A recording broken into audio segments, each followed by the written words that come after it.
Thank you to the American College of Surgeons for thinking to highlight this work. As many of you know, firearms are a leading cause of death in children and adolescents.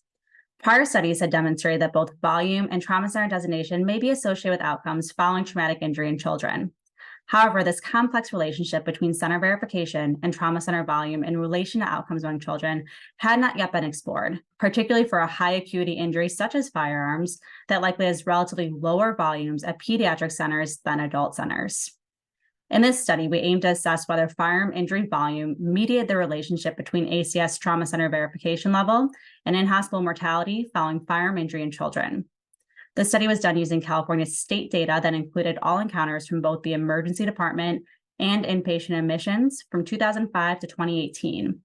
California has the largest population in the country and has a unique combination of both metropolitan and rural areas, which makes this a unique microcosm to study firearm injury among children.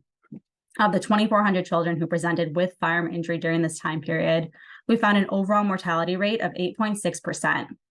Using a multivariable logistic regression modeling odds of in-hospital mortality that included demographic, injury, and hospital characteristics, we found that children treated at an ACS-verified adult level 1, pediatric, or dual adult and pediatric hospital all had lower odds of mortality compared to non-trauma or level 3-4 centers.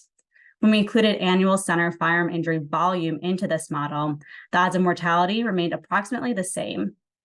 This suggests that ACS-verified trauma centers are equipped to care for firearm injured children, regardless of the center volume. The most important limitation to consider with this data is that children who were retriaged or transferred were excluded. However, these findings may still be important to consider in building state trauma systems and in triage considerations. I'd like to again thank all of our co-authors for their hard work, particularly Dr. Stey, the senior author, for her mentorship and leadership in this study. Thank you.